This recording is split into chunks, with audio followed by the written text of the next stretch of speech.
Muy buenos días a todos. Mi nombre es Carlos Navarro, soy director general de BASF Española. Sed muy bienvenidos a este evento especial de BASF en Iberia. A los colaboradores que nos seguís desde los diferentes centros de trabajo del grupo en España y Portugal, pero también a nuestros amigos, clientes y socios que nos seguís a través de Vimeo o de LinkedIn directo, gracias por estar ahí. Nos hace mucha ilusión que hoy estéis con nosotros. Hoy tenemos el placer de contar con un invitado excepcional. Se trata de Arthur Brooks, profesor de la Universidad de Harvard, que se encuentra estos días impartiendo un curso sobre felicidad en el IES de Barcelona y que ha tenido la amabilidad de aceptar nuestra invitación a estar hoy con nosotros. El profesor Brooks, en esta primera parte del evento, va a hablarnos de felicidad, un concepto que siempre es apasionante, pero que en estos momentos de pandemia todavía lo puede ser más, y sobre el que ha investigado y publicado de forma recurrente. A continuación mantendremos una conversación en la cual también hablaremos de su último libro, Amad a vuestros enemigos, publicado en 2019, un libro del cual también sortearemos 10 ejemplares entre los participantes a este evento. Cosas que hay que saber del profesor Arthur Brooks. Pues a mí me sorprendió saber que él empezó su carrera profesional como músico, como trompista, es decir, concertista de French horn, de trompa, un instrumento que toca desde los 9 años. Está casado con una barcelonesa.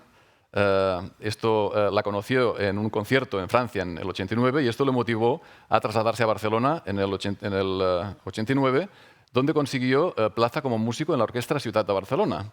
Residió aquí 3 años y fue en estos años donde aprendió castellano y catalán. Es un enamorado de Barcelona, por tanto, como hemos escuchado antes, es graduado en Economía y profesor de la Universidad de Harvard. Es doctorado en Análisis de Ciencias Políticas por la Rand Graduate School. Es articulista de Washington Post, del Wall Street Journal, de New York Times y de Atlantic.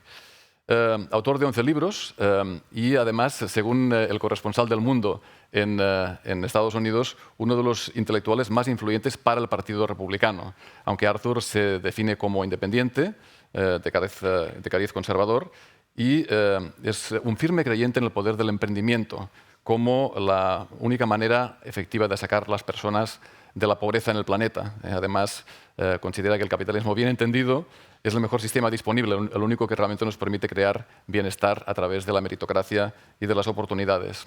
Y, como curiosidad, pues tiene previsto quedarse más tiempo con nosotros aquí en España y después irse a Portugal a hacer el Camino de Santiago cuando termine su compromiso con el IES. Por tanto, pues muchas actividades del profesor Arthur Brooks en este verano aquí en España.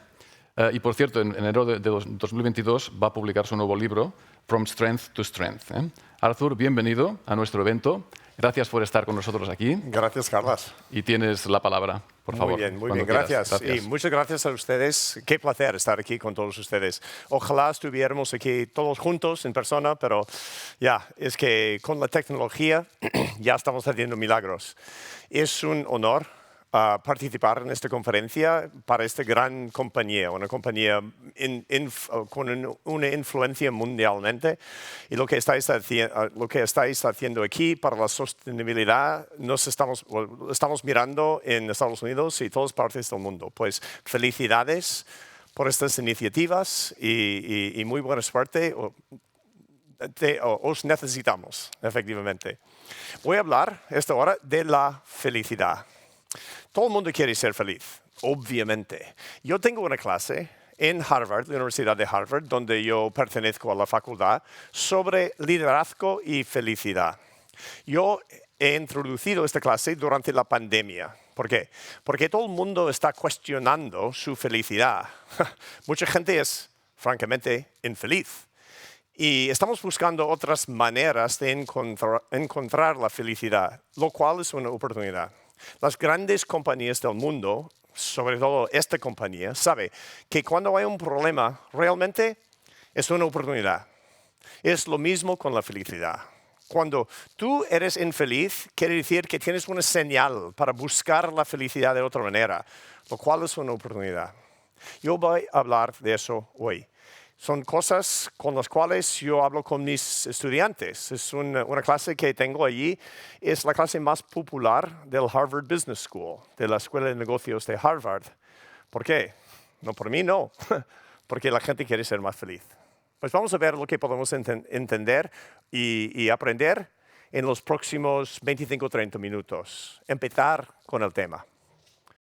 Hay un escritor americano muy importante del siglo XIX que se llama Nathaniel Hawthorne. Nathaniel Hawthorne escribió sobre la experiencia de la vida norteamericana. Era muy buen escritor, muy famoso entre todos los americanos. Y una vez estaba pensando en la felicidad y escribió lo siguiente. La felicidad, dijo Nathaniel Hawthorne, en este mundo cuando viene por casualidad. Si la convertimos en nuestro único anhelo, nos embarcamos en una búsqueda inútil que al final nos impedirá alcanzarla. Curioso, es una paradoja. Si quieres encontrar la felicidad, tienes que parar de buscar la felicidad, dijo él. Otro día él escribió, la felicidad es como una mariposa. Si lo quieres captar, no lo seguirás. Pero si estás quieto, entonces muchas veces la mariposa se sentará encima de tu hombro. Muy bonito, ¿verdad? Es incorrecto. Nathaniel Hawthorne era un gran escritor, pero no era un científico sobre la felicidad. Voy a contar 5 hechos sobre la ciencia de la felicidad. Número 1. La felicidad humana hoy en día es un área súper importante de estudio entre los de neurociencia y ciencias sociales. Yo soy economista, pero de economía del comportamiento de la gente. Efectivamente, yo estudio la psicología. Muchos de mis colegas, yo tengo 4 colegas en Harvard que estudiamos jornada completa la ciencia de la felicidad humana.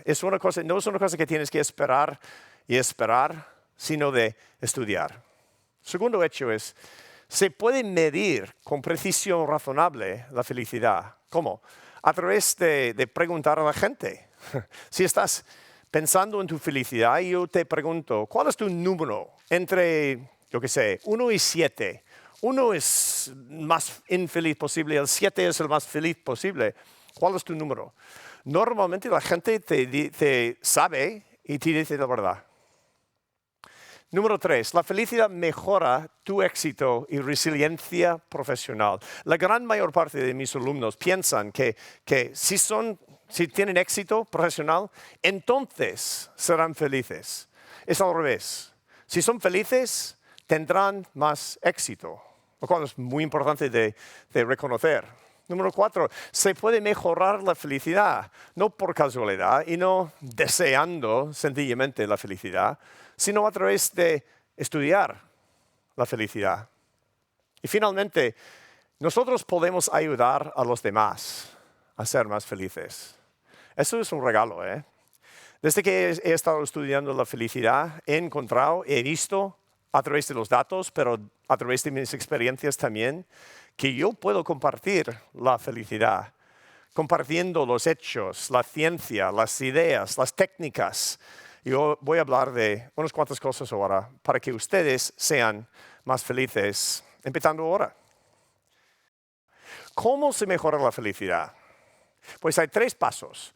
Eso es básicamente como aprender la felicidad o aprender y mejorar en cualquier tema, cualquier cosa.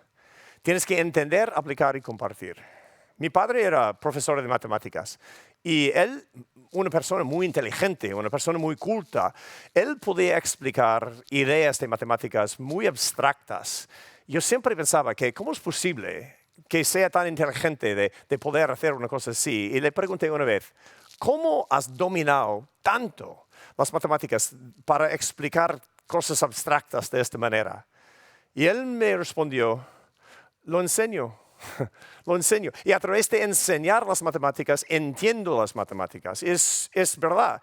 En cualquier tema, si tú quieres dominar un tema, lo que tienes que hacer es entenderlo a fondo, después aplicarlo a tu vida, o sea, practicar la cosa y al final compartir. Y con la felicidad es lo mismo. Tienes que entender un poco de la ciencia, no todo, un poco de cómo funciona el cerebro para que tengas las sensaciones de felicidad. Después aplicarlo, o sea, practicar las ideas de la felicidad en tu vida. Y después, y lo más importante, es compartir las ideas con los demás. Y eso es muy bonito, ¿no?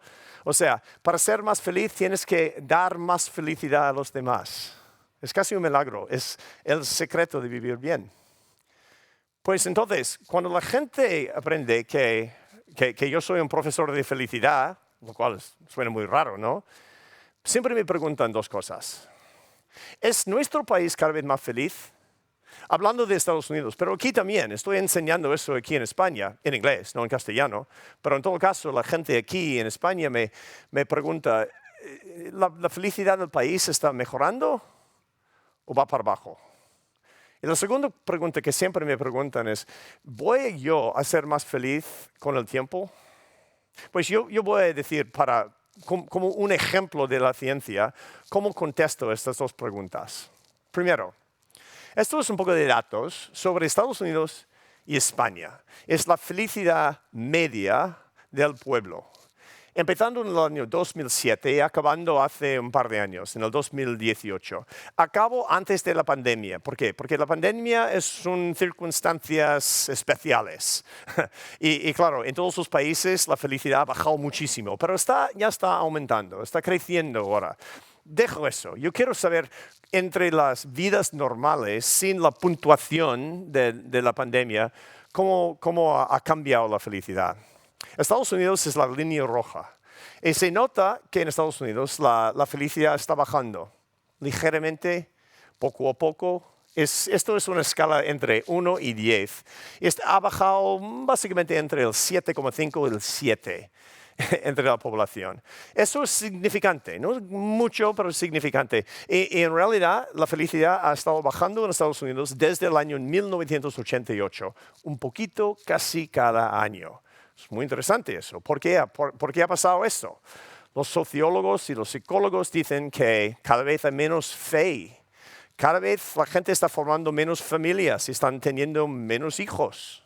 Estas son cosas que realmente traen la felicidad. Bueno, cada año no. Cuando tienes un hijo en la edad del pavo, pues no te lleva felicidad, evidentemente. Pero estas instituciones del amor están en declive en Estados Unidos. Y por eso que la felicidad se disminuye cada vez más. Ahora España, ¿qué vemos? Pues en España la felicidad se estaba aumentando casi cada año desde el año 2000. En el año 2008 fue para abajo, pero drásticamente, como ya se ve clarísimamente aquí. Y desde entonces ha sido un poco bajo. ¿Por qué? Porque la economía se ha recuperado, pero no totalmente y sobre todo no para la gente joven. Se nota que la gente joven dice en las encuestas españolas que creen ellos que no tienen oportunidades, que no tienen esperanza para una vida mejor.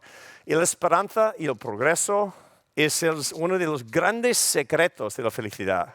Enseño eso porque esos son dos historias, o sea, se notan dos cosas muy diferentes en estos dos países. Los dos países están sufriendo problemas de felicidad por dos razones bastante diferentes. La segunda pregunta es, ¿cómo vas a cambiar la felicidad normalmente con la edad? En esta gráfica yo tengo edad y la satisfacción de la propia vida. Esto yo tengo los datos a través de encuestas preguntando si estás feliz o no.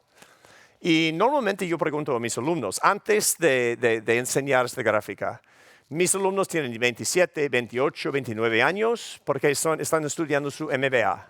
Y yo digo, pues tienes 27 años ahora, de aquí 10 años, con 37 años, ¿estarás más contento? ¿Serás más feliz o menos? Todo el mundo dice que más. ¿Por qué? Porque los norteamericanos somos optimistas, súper optimistas, inmigrantes, ¿sabes? Cowboys. Todo el mundo, manos así. Yo voy a ser mucho más feliz. Digo, entonces, con 48, aún más feliz. Entonces pregunto, ¿y con 78 años? Todo el mundo piensa que voy a ser menos feliz. ¿Por qué? Porque seré viejo. Tendré problemas con la salud, por ejemplo. Pues yo voy a enseñar lo que realmente pasa. Yo tengo datos sobre 500,000 personas en Estados Unidos y el Reino Unido. También tengo los datos en España, en la India, en la China, en América del Sur, en África, por todo el mundo. Y eso es igual lo que voy a enseñar en todo el mundo.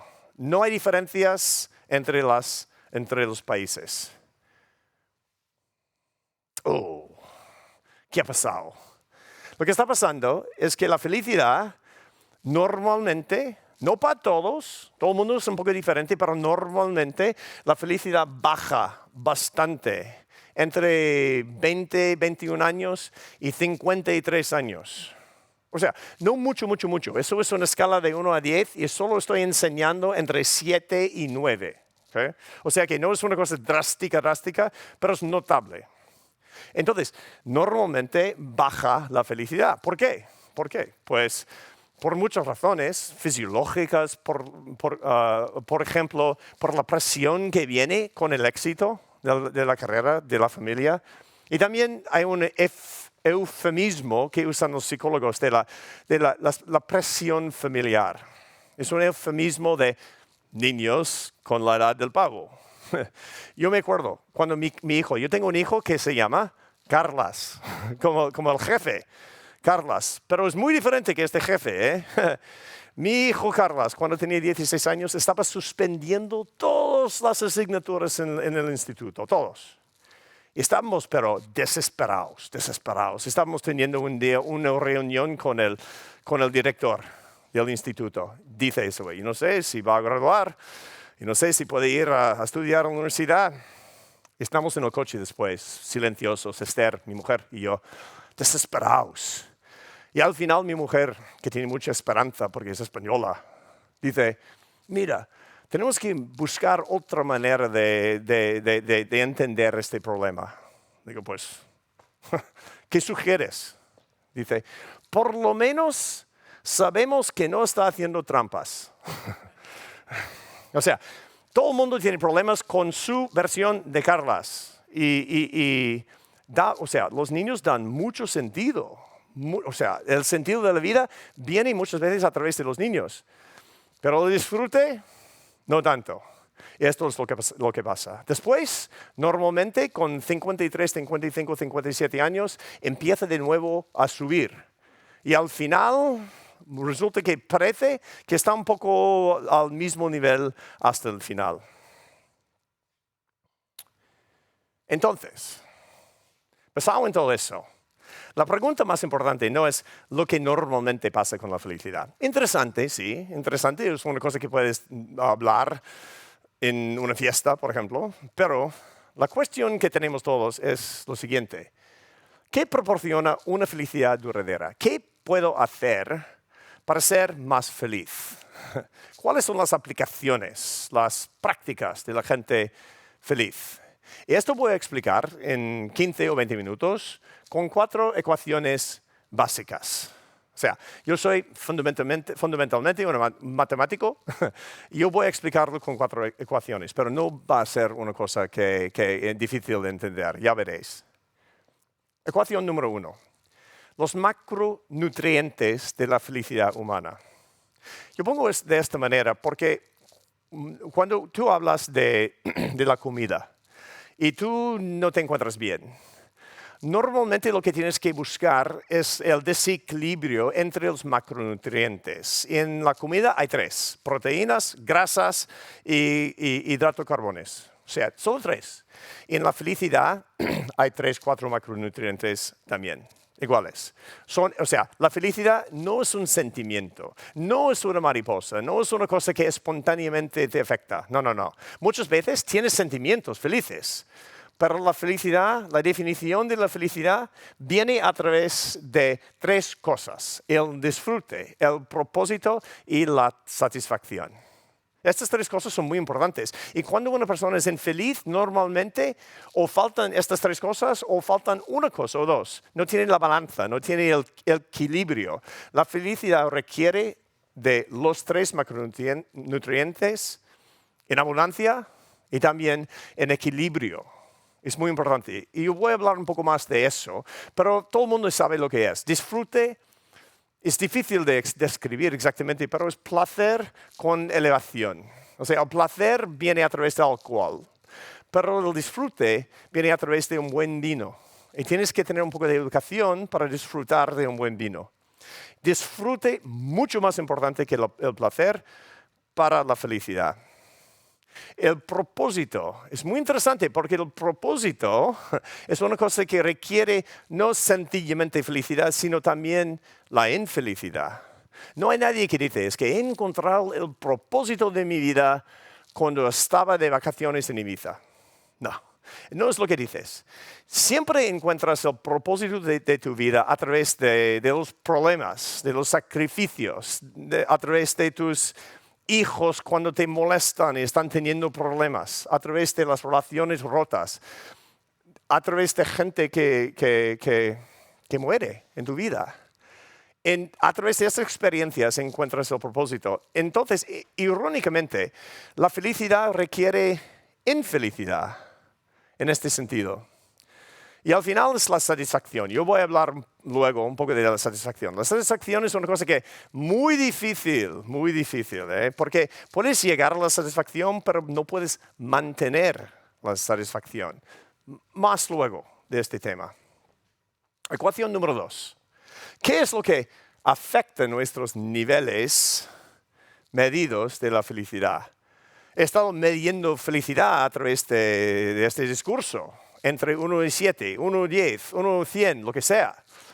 ¿Cuáles son las partes de estas medidas de la felicidad? Y esto viene a través de las investigaciones de gemelos idénticos. Hay unos datos sobre unos 200 pares de gemelos idénticos en Estados Unidos. Es muy interesante esto, porque son genéticamente idénticos, pero en este caso, estos gemelos fueron adoptados y separados desde el día de nacer.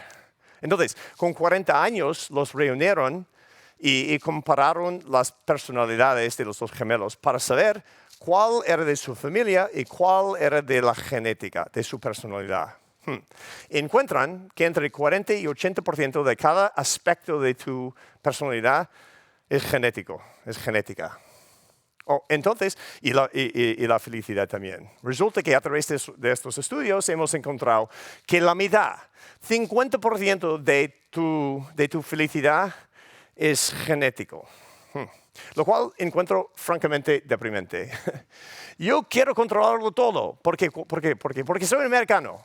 Queremos controlarlo todo de nuestras vidas, pero no se puede.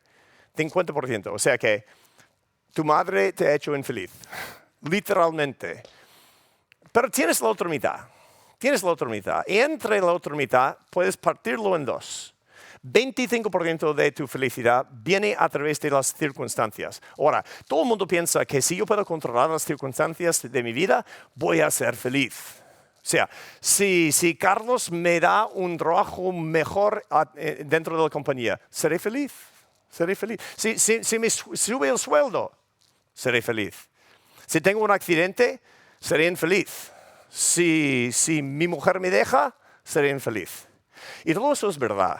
Lo que pasa es que es verdad, pero transitorio. El problema con las circunstancias es el problema con la satisfacción. No puedes mantenerla. No tienes que poner demasiada atención en las circunstancias, porque el efecto no dura. No dura más de unos días o unas semanas. Solo la otra parte, el 25% que queda, es lo que dura y lo que puedes afectar. Y estos son los hábitos, las prácticas, las cosas que haces cada día. Y esto está bajo de vuestro control. Buena noticia. Yo lo llamo la cartera de hábitos.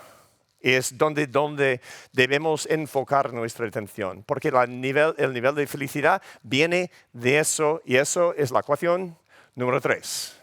La fórmula de la felicidad que podemos controlar y podemos contar con eso. Son los 4 hábitos. O sea, ha habido 10.000 estudios de investigación sobre estos hábitos. Yo he leído todos para que vosotros no tengáis de leerlo. Hay 4 hábitos, y solo 4, para controlar lo máximo la felicidad que disfrutamos. Número 1 es la fe, o la filosofía de vida. Yo no quiero decir que mi fe, yo soy católico como la mayoría de vosotros, pero yo no quiero decir que los estudios dicen que ser católico es el secreto. No, al contrario. Tienes que tener una filosofía, aunque no sea religiosa, pero tienes que tener unas ideas trascendentes para no estar enfocado todo el día en tu cosa pequeña, tu cosa estrecha. Lo que pasa es que tenemos la tendencia de enfocarnos excesivamente en nuestra vida particular. Es muy normal, pero es tan aburrido. O sea, mi coche, mi vida, mi trabajo, mis hijos, mi dinero. O sea, es como mirar el mismo episodio de televisión cada día durante toda tu vida. O sea, te vuelves loco. Tienes que tener la experiencia, la aventura de enfocarte en cosas más metafísicas. Eso es muy interesante y ayuda mucho en la felicidad. Y eso es el número 1. Número 2 es la familia. La familia es muy interesante porque son relaciones que no escogemos, pero que no se rompen. Bueno, en muchas casas sí, en muchos casos sí que se rompen. Por la política, generalmente. 1 de cada 6 familias tiene gente que no se habla entre sí en Estados Unidos hoy por política, lo cual es una estupidez, es una equivocación. Y hay que evitar eso, por eso está bajando la felicidad muchísimo. Hay que mantener los enlaces entre los familiares, aunque sean gente que nunca escogería como amigo. Y muchas veces pasa, ¿eh? Hay que mantener estas relaciones. Son una parte importante de la felicidad. Número 3 son los amigos. Y cada vez más notamos en los datos y las investigaciones que la gente siempre está quedando más con solitud, más aislada la gente. En inglés es una palabra muy importante que es loneliness. O sea, la sensación de estar solo, pero involuntariamente. Y eso es una tristeza y está pasando cada vez más, sobre todo entre la gente joven. Hay que mantener relaciones. Entre los líderes, entre la gente con éxito profesional, es un gran problema también. ¿Por qué? Porque tenemos muchos amigos del trabajo, muchas amistades que mantenemos profesionalmente, pero eso no es lo mismo que un amigo que te pregunta sobre tu vida particular, tu vida personal. O sea, nuestros colegas no nos preguntamos cosas de la vida personal muy a menudo. Tenemos que tener amistades de verdad. Y finalmente es el trabajo. Pero no el trabajo cualquiera, el trabajo con sentido. Y el trabajo con sentido tiene 2 aspectos. Los 2 aspectos del trabajo que da felicidad, pero fiablemente. Número 1 es el éxito ganado, trabajado, lo cual tiene la sensación de logro. La sensación de que estoy haciendo algo importante que ayuda a la compañía o los clientes o a mis colegas, pero realmente que ayuda, que está haciendo algo importante. Que tienes una movilidad ascendente, puedes lograr cosas dentro de la compañía. Sabes que si por tu mérito puedes tener éxito. Y tienes que tener tus habilidades y tus pasiones juntos. Eso es el éxito ganado. Y si tú tienes eso, muy importante, estarás feliz. Pero también tienes que servir a los demás. Eso es el otro aspecto. Que tu trabajo tiene que mejorar la vida de una manera tangible a los demás. Entonces, yo he hecho mis investigaciones sobre el trabajo durante toda mi carrera. Y he notado que no puedo distinguir entre la felicidad que trae ser chofer de autobús o profesor en Harvard o jefe ejecutivo de BASF o lo que sea. O sea, el trabajo particular no es importante. Lo importante es el éxito trabajado y el servicio a los demás. Pero ahora, he estado hablando de los logros, del éxito profesional y es una cosa curiosa que la última vez, que todos ustedes, la última vez de subirte el sueldo, ¿cuándo estabas más satisfecho? Pues el día de saber eso, el día de que te lo dijeron, el día de recibir la noticia de tu éxito. Fuiste a casa y dijiste a tu esposo, tu esposa, que me han subido el sueldo, me han cambiado el trabajo, he tenido éxito. Fantástico, ¿eh? Y el día siguiente estabas en el trabajo, más o menos normal. Y cuando recibiste por primera vez el dinero extra, estaba bien, pero no era una celebración. ¿Por qué? Porque la satisfacción no dura. Y eso es un problema de la humanidad. Es un problema física y metafísica que se llama homeostasis. Homeostasis es un proceso fisiológico que cada sistema físico que tenemos en el cuerpo tiene que ir a su equilibrio. Tiene que ir a su equilibrio. Si estás en el gimnasio, estás corriendo en la cinta, en el gimnasio, entonces tú tienes 160 pulsaciones por minuto, entonces paras, el corazón va a 72 pulsaciones. ¿Por qué? Porque si no, te mueres. Eso es homeostasis. Y pasa también con las pasiones, también pasa con los sentimientos, también pasa con las cosas buenas y las cosas malas. Es muy normal. Pero el problema es que eso es por eso que no puedes adquirir, no puedes mantener la satisfacción con estas cosas tan buenas. Y es la cinta de correr hedonista o hedónica, es el término que usamos en la psicología. Es la inhabilidad de disfrutar de la satisfacción. Entonces, ¿cómo podemos combatir este problema? La manera de combatirlo es la ecuación número 4. Cómo obtener la satisfacción es recordar una cosa muy importante. Tenemos la tendencia de pensar que la satisfacción viene a través de tener las cosas que queremos. Tener todo lo que queremos. Entonces tendremos la satisfacción. Pero no es verdad. La satisfacción, la fórmula, es lo que tenemos dividido por lo que queremos, por lo que queramos. Y hay que recordar esto, porque entonces una política, una técnica de siempre tener lo que queremos está equivocado. Tenemos que no tener lo que queremos, sino querer lo que tenemos.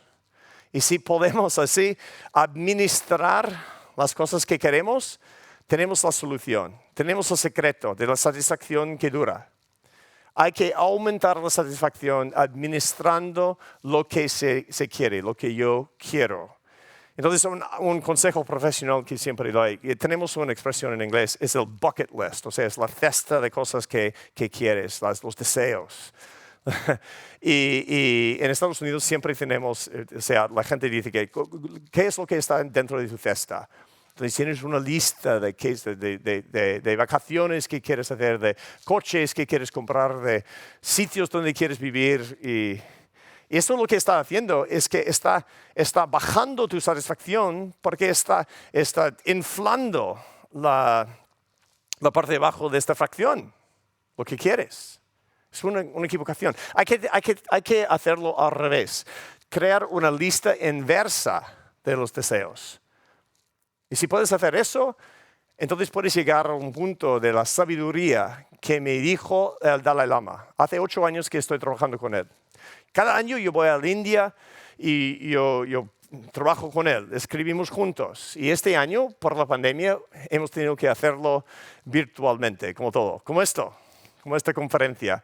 En enero estaba conmigo aquí y se ve aquí en esta diapositiva que yo estoy en la pantalla y él está delante mío en su monasterio en Dharamsala, en la India. Y me dijo eso en la conferencia. Para conseguir una felicidad constante y estable tenemos que aprender a querer lo que tenemos, no a tener lo que queremos. Él dice que eso es el secreto de su vida, de obtener y mantener un nivel de satisfacción que vale la pena. Voy a decir solo una cosa más antes de tener la conversación con Carlas. De felicidad específicamente durante la pandemia. Hemos hecho una cosa, tenemos una práctica muy equivocada y muy común durante la pandemia. El gran error de felicidad cuando estamos solos y cuando tenemos la sensación de estar solos y incómodos por estar solos. Y es usar el social media, los medios de comunicación social como por ejemplo Facebook o Twitter o Instagram. Es un gran error. ¿Por qué? Porque los estudios están enseñando clarísimamente que eso da más aislamiento, no menos, y rompes las conexiones con la gente. Parece que es una cosa que puedes hacer para tener más conexión con la gente, pero es al revés.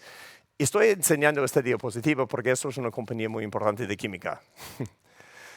Aquí se ve la estructura molecular de oxitocina, lo cual es una neurohormona que produce el cerebro humano naturalmente cuando se hace una conexión con otra persona a través del contacto de los ojos y tocarlo físicamente.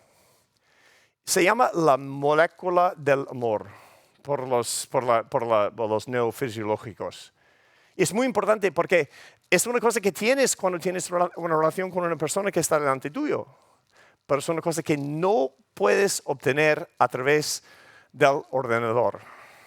Hay dos cosas que tenemos que hacer en la época de pandemia: potenciadores más fiables para tener más oxitocina, lo cual, lleva placer y disfrute fiablemente cuando estamos dentro y no estamos con la gente. Número 1, hay que tener contacto visual deliberado con la gente. O sea, si estás con una persona, hay que mirarlo en los ojos.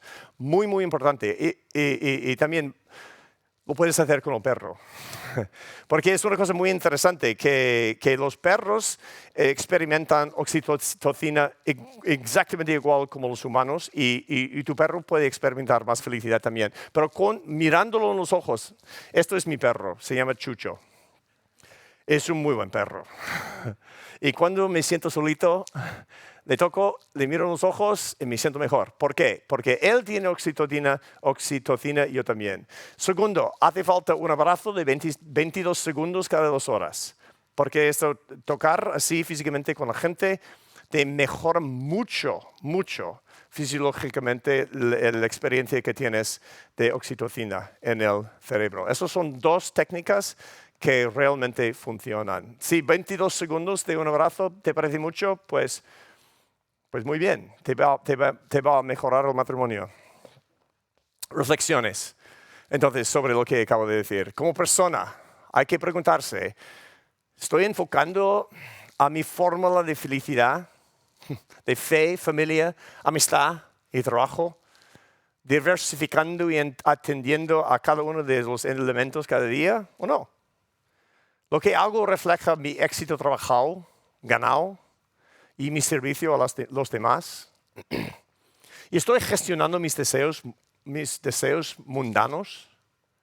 Y como líder, estoy practicando cosas para que la gente pueda tener estas experiencias. Estoy haciendo que los 4 pilares sean más fáciles de alcanzar para los demás o no.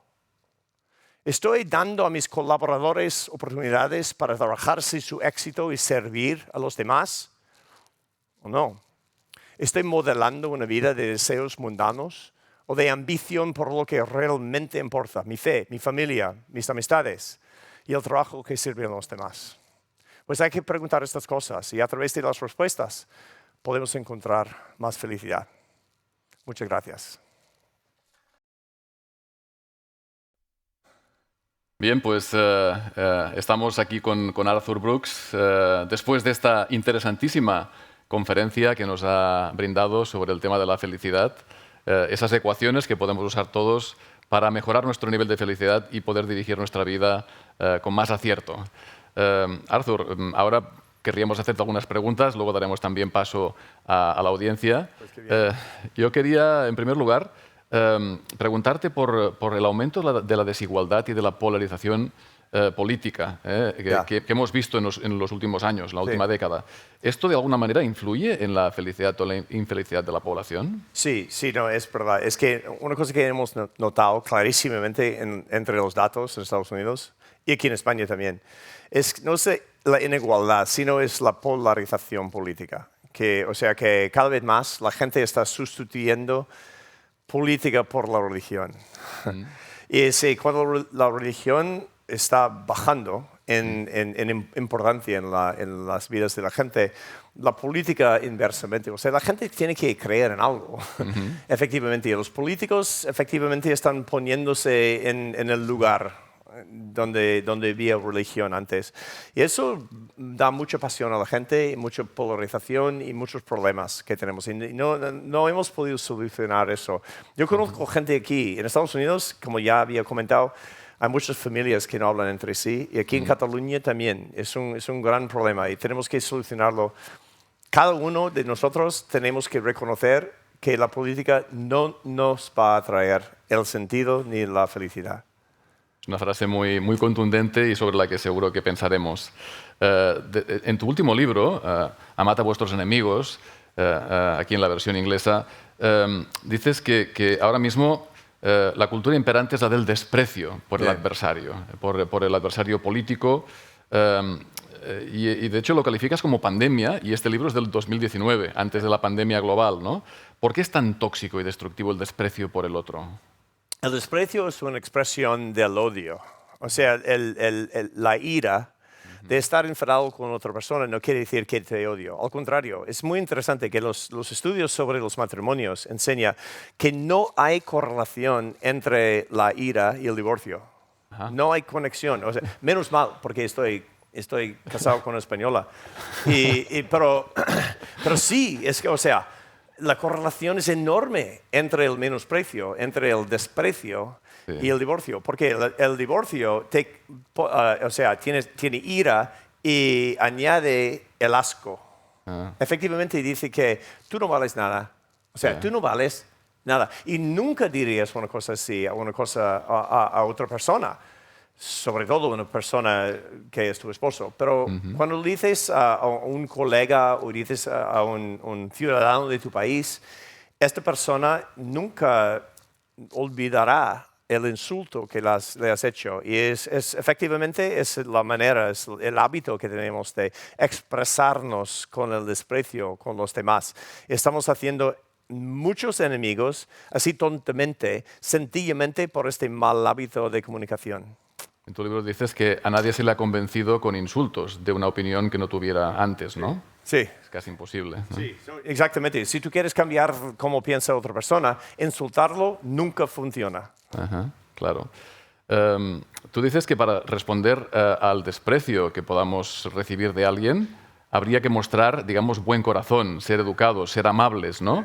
Y que si no nos sale esa actitud, deberíamos fingirla, porque si la fingimos, al final la podremos desarrollar. ¿Esto realmente funciona? Sí, funciona. Es una cosa muy curiosa, que el cerebro es muy así flexible. Y si tú haces un comportamiento, aunque no te salga naturalmente, a través de este comportamiento tu cerebro piensa, igual estoy teniendo este sentimiento, el sentimiento apropiado. Por ejemplo, si tú quieres ser más feliz, hay que sonreír más, aunque no te salga. Y a través de sonreír, haces señales al cerebro diciendo que hoy estoy sonriendo, quiere decir que estoy contento. Y acabas un poquito más contento. Y sale también, o sea, funciona también cuando estás tratando con los demás. Si los tratas con respeto, con compasión, con amor, muchas veces acabas sintiendo amor para los demás. Bien, pues intentaremos aplicar esta fórmula que es bastante revolucionaria, pero que a mí me da la impresión de que sí que tiene que funcionar. Pues tenemos que ir llegando ya al final de este evento. Yo quería hacer una última pregunta un poco más trivial. Nos acercamos a la época de vacaciones y sé que hace poco has publicado en The Atlantic una columna sobre cómo ser más feliz en vacaciones. Porque sabemos que en vacaciones no todo el mundo es igualmente feliz. ¿Alguna recomendación de última hora para nuestros oyentes sobre cómo aprovechar mejor las vacaciones para ser feliz? No, pues eso, una cosa que me gusta mucho de España es una cultura de vacaciones. O sea, que cuando vas a una fiesta en Estados Unidos, la gente te pregunta, ¿cuál es tu trabajo? Vienes a una fiesta en España, dice, ¿a dónde vas por las vacaciones? Siempre es el mismo tema. O sea, y esto admiro mucho, porque las vacaciones son muy, muy importantes, pero muchas veces la gente lo hace mal. La primera equivocación que hace la gente, sobre todo la gente joven, es pasar las vacaciones para los demás. ¿Y cómo lo haces? Haciendo fotos y compartiendo las fotos en social media. O sea que está bien después de hacerlo, pero lo que hay que hacer es hacer, menos fotos Y dos, no compartir las fotos en social media hasta después de las vacaciones. Es muy importante, porque si no, entonces estás teniendo vacaciones para los demás y no para ti. Llegarás a los finales de las vacaciones sin haber tenido la experiencia en persona. Efectivamente, eso es lo que recomiendo. E intentaré este año, cuando estoy haciendo el Camino de Santiago, de no compartir las fotos hasta después.